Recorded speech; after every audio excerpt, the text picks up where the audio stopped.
Hello, welcome to the Talking Michigan Transportation Podcast. I'm Jeff Cranston. First, I want to wish everyone a Happy New Year. Welcome to the first podcast of 2024. Mike Hayes, recently appointed as chairman of the State Transportation Commission, has actually been a member of the commission for some 12 years. It's a little bit unusual that someone has served that long and now ascends to be chairman of the commission, and he has a lot of experience. He was also a state lawmaker, very active in his community of Midland for many years, and brings a lot of knowledge and background to this position. So I think you'll enjoy hearing from him what he's learned during his years on the commission about transportation and his understanding of what the commission does and his goals for the future. So again, I hope you enjoy the conversation.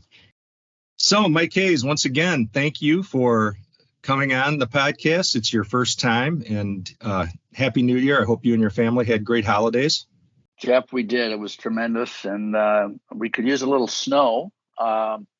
We're a true Michigan family, and we like white Christmases, and we like winter. But other than that, it's been pretty great, and we're real hopeful for a great 2024. Yeah, I'm with you there, and I'm very concerned about the northern Michigan economy, not just because I'm a skier, but because it really matters to a lot of those businesses. So yeah, let's hope we get some snow soon. Yeah. So before we start talking about your work on the commission and what you've done and what you've learned and what you hope to do, let's talk a little bit about your background, both as a state lawmaker, a former Midland County clerk, someone who's been very active in your community. I know how much you love Midland and what a good booster you are for everything that goes on there, from the arts to, the baseball team and the baseball field, just everything. You're a total community guy. So could you talk a little about that? Sure. Yeah, I've been very blessed. Coming right out of Central Michigan University, Fire Up Chips. My wife and I came over here to Midland, and we've been here ever since. And this community's been a great place to live. I've been blessed to be in local and government, and then state government as a state legislator back in the 80s, and then went on out of there and into the private sector for 20 years, and then kind of into the philanthropic sector after that. So I've had a real varied career, if you might call it that, and every challenge has been fun, interesting, and a growth experience for me. So it's given me a real good perspective. I think my private sector experience was both national and international. So I think I bring to the commission maybe a real broad set of experiences that I can always have in the back of my mind and apply to whatever we're considering or deliberating during commission meetings. So let's talk about your appointment to the commission. I think you were first appointed in 2011. Is that right? I was. It's been quite a while. Yeah. Governor Snyder originally appointed me, and Governor Whitmer's been great in reappointing me now twice. I've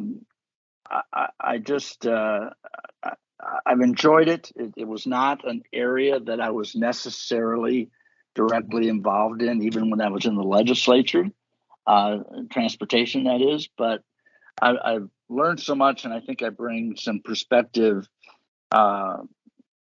in that I feel like transportation may be the most uniform public capability that we need for industry, commerce, agriculture, tourism, and frankly, the day-to-day lives of 10 million citizens of Michigan as we go about our lives. And I'm pleased to be able to sit on the commission and now as chairman to make sure I do whatever I can, what little bit I can, working with the tremendous employees in the department to make sure that we're providing enough and safe and and highly efficient transportation systems throughout the state of Michigan. Yeah, so you do bring a unique perspective, both because you were in business, a very important business that had a lot, obviously, a lot of stake in logistics. And so you understand the importance of transportation infrastructure. As you say, it's the most uniform. I like to say more than any other function of government. It touches you from the minute you leave your house until the minute you get home every day. But what do you think opinions or thoughts did you come to the commission with? Like a lot of people, everybody complains about transportation and, whether it's in their community and what the local street department's doing, or whether it's what the county road commission's doing, or whether it's what the state department's doing. And then when you get inside and you get to know these people that are real human beings who are in your community and care just as much as you do about being good stewards of the public dollars and about mobility and getting us where we need to go efficiently and safely, it starts to change your attitudes. And I know I've heard you had this discussion with other commissioners about the things that you've learned. So could you talk a little bit about that? Sure.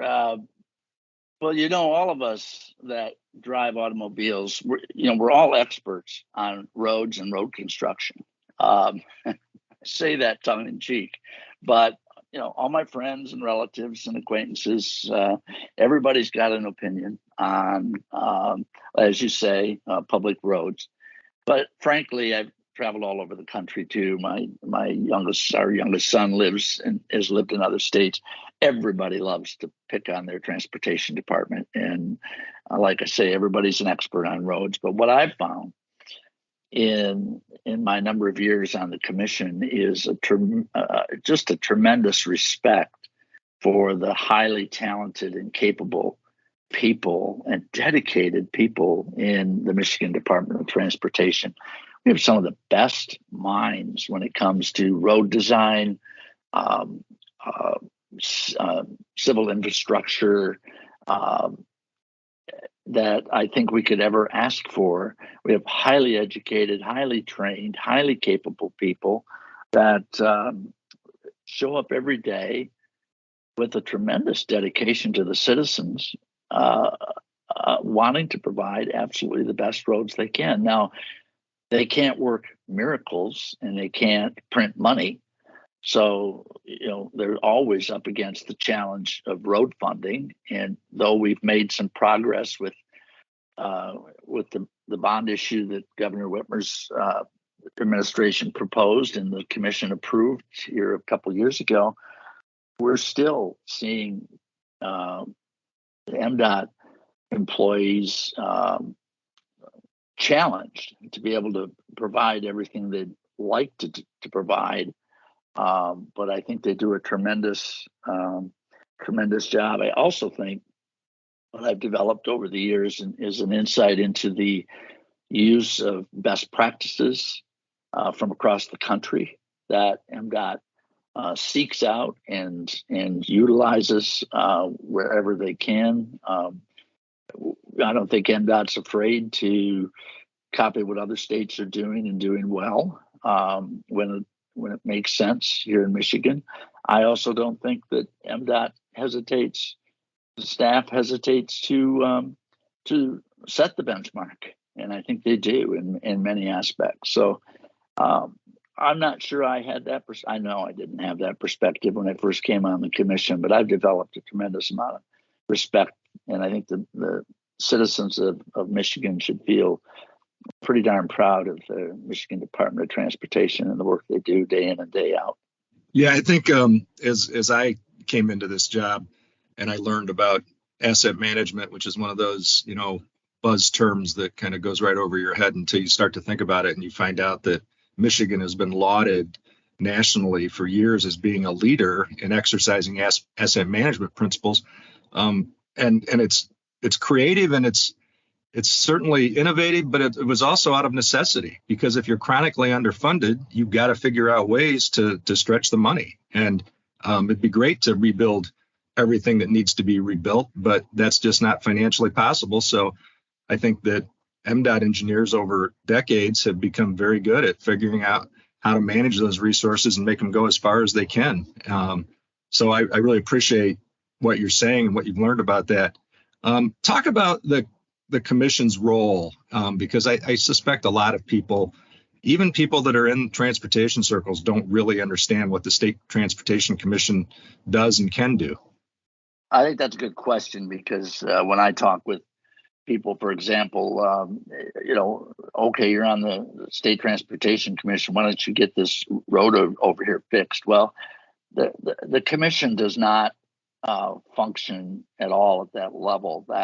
That really, those kind of decisions are left to the professionals that know what they're doing and are highly trained in that regard. We are a constitutional entity, and the Constitution basically calls for us to be policy making.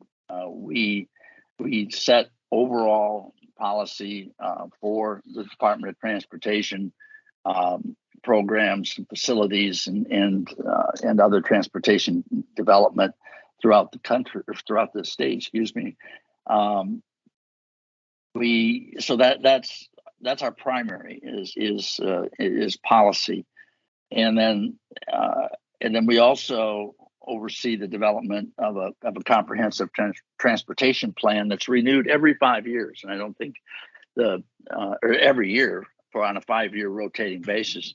And I don't think people understand that there is a 5-year comprehensive plan for transportation, and it's revisited every single year and moved out, a year, 5 years at a time. And the commission oversees that, reviews it twice after public input, and then passes it on to the legislature for action. And then there is an oversight of the administration of state and federal funds. That doesn't mean that we get into, like I say, individual projects, but the stewardship of state and federal resources on an overall basis is something that the State Transportation Commission has on its menu of responsibilities as well. Stay with us. We'll have more on the other side of this important message. Did you know Newton's first law of motion states that a body in motion will continue moving at the same speed and same direction, while the second law states that an object acted upon by the force will undergo... Wait, I thought this was a snowplow safety message. It is, which is why this is relevant. Don't you think that's complicating things just a bit? Not at all. A snowplow weighs 17 times more than your average car. Right, and snowplows tend to travel at slower than posted speeds. So the third law states that action and reaction are equal and opposite. I think it's easier just to remind motorists to give plows the room they need to do their jobs. Follow at a safe distance and don't drive into snow clouds. Things like that. Well, if you're gonna make it that simple, why don't you just say, don't crowd the plow? Great idea. Stay safe this winter. Don't crowd the plow. That's it? Yeah, that's it. You mentioned briefly the governor's Rebuilding Michigan bonding plan, which the commission authorized in January of 2020, which it seems it's surreal now to think about that. That's when the pandemic was starting to hit our shores, and we were hearing about it, but we didn't know then what was coming just a couple months later, that's for sure. So it seems like a long time ago. But talk about that in terms of the significance of all the things that the commission can do, making that decision to go ahead and authorize those bonds to make a big difference in the shorter term, because we know that there was no other way to fund the repairs that needed to be made. Well, I have to look back over the last 10 or 11 years that I've been on the commission that as that's probably the most significant action we took and could have taken. We aren't in a position to go out and raise funds for roads and bridges and such. That's just not part of our authority. That's part of the legislature's responsibility and in cooperation with the administration. And so I think when that came before us, we were very frustrated for a number of years about the lack of funding and the inability to kind of get a political solution. So this was a solution that had been used by previous administrations from both parties, and that is to commit to bonds on a long-term basis to bring more immediate funds into the state coffers to deal with roads and bridges the way we ought to responsibly do. And that came before us, and it was not without some controversy. Committing to long-term bonding is a huge commitment on the part of the commission and the administration on the behalf of the people of Michigan. And we, I think we did that with great discussion and deliberation, and took the action. And I think we're all very proud that we did do that. So talk about a little bit about the deliberations that went into that. I mean, you come from a fiscally conservative background, from your time in the legislature and your time as a local official. What was your thought process on going ahead and authorizing up to $3.5 billion in bonds? It was certainly not a decision that I made easily.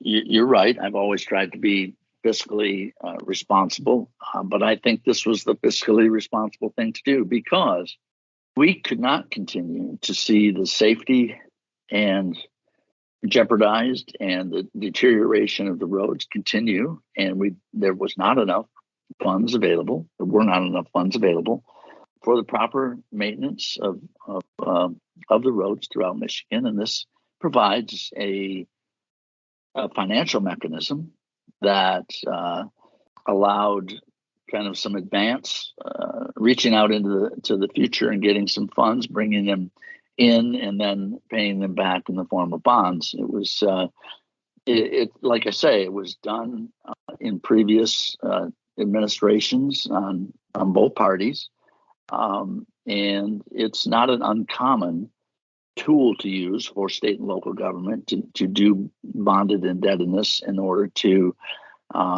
meet an immediate need. And I think it was absolutely the responsible thing to do, going back to some of my original comments on how important a safe, efficient transportation system is to the economy and to the day-to-day activities of Michigan citizens. It was absolutely the most responsible thing we could do at the time. If the legislature would have chosen to go a different route, that would have been great, but they didn't seem to want to do that. So this was the next best option. Yeah, that's very well said. I only wish that the people who are critics of debt and say that, you're burdening future generations with debt would come to the realization that by not doing anything, you're leaving your posterity a lot more debt with crumbling roads and bridges. That seems to be lost on a lot of the critics. So I think that excellent point, Jeff. Yeah, and in the long term, at the time that you guys were making that decision, interest rates were really good, and money was cheap, and it was a prudent thing to do. And I've heard that from accountants and people who are very fiscally conservative and would make an argument of when debt is effective and when it makes a lot of sense. So talk about the challenges that are on the horizon, and maybe, what would you like to do as chair? And you've been acting chair for a couple of meetings because you were vice chairman and there wasn't a chairman at the time. But now that you are fully ensconced in the chair's role, what are some of the things that you'd like to see happen? Well, I've done some thinking on that. And I do have the advantage of having been on the commission for quite a while. And I think that will serve the people of Michigan well to have an experienced person sitting there. And I do appreciate Governor Whitmer's vote of confidence to place me in the chair. I think that there are a couple things I'd like to think about. I think the policy making, as I said, is one of our big responsibilities. And I think it's time that maybe we go back and do some looking at overall MDOT policy to make sure it's kept up with the times, and that we have policy in place and thinking in place that makes reduces any risk that we may have. Things are changing a lot in transportation, and I would hope that And I think that Brad Wyfrick, our new MDOT director, and the senior staff are committed to looking at risk. And I think we ought to kind of be joined at the hip on that and looking at any kind of risk concerns that we may have over time. The second is I think that attraction and retention of talent for MDOT.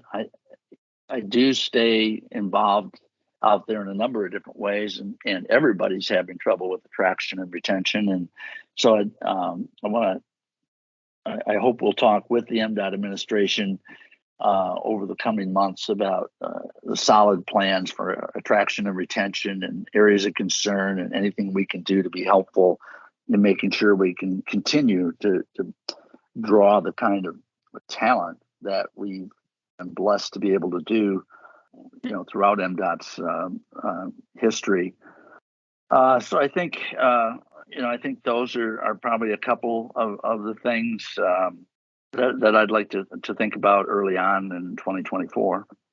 Lastly, let's talk a little bit about the other hat that you wear as a member of the International Authority, which is a group comprised of members of both Canada and from Michigan to work jointly to oversee the building of the Gordie Howe International Bridge, arguably the most iconic structure, most significant infrastructure building project that we'll see in our lifetimes, probably second only to the Mackinac Bridge in terms of what it will mean to the state's skyline as it towers as high as the Renaissance Center. What have you learned along the way with that? And tell me your thoughts about being part of that project. Well, that could probably take the rest of the day, Jeff. Yeah, it's been an honor, an unbelievable honor to serve. As you said, there's when you have an international crossing like that, you have to have an ownership entity that is made up of the two governments. And so we have three Canadians and three Michiganians who make up that international authority that is the ownership, represents the ownership, if you will. So it's been a tremendous responsibility to represent the people of Michigan and the United States as a member of that body, and going on now our 10th year. And you're right. I mean, that project, the Gordie Howe International Bridge, will be an economic development and quality of life project that's going to serve the people of Canada, the people of the United States, and the people of Michigan for generations to come. It's going to be beautiful, but more importantly, it's going to be a huge artery for transportation of goods between our two great countries.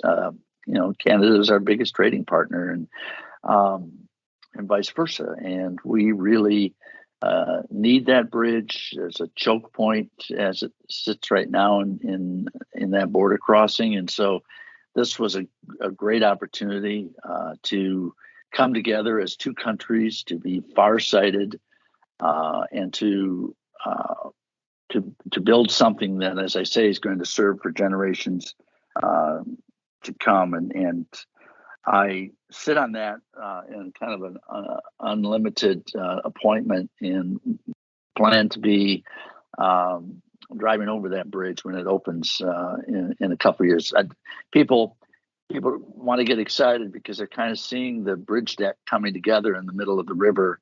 And I don't want them to get too excited that means that the bridge is complete, because that's just part of it.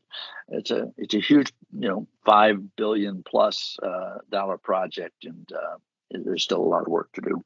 Yeah, I learned a lot early on as then Governor Snyder made the case for the bridge and found a way to work with the Canadians financing it, how important it was across the state. And, even my friends at the Chamber of Commerce and business leaders in West Michigan were huge supporters right from the beginning. 1 in 7 jobs in West Michigan are tied to trade with Canada.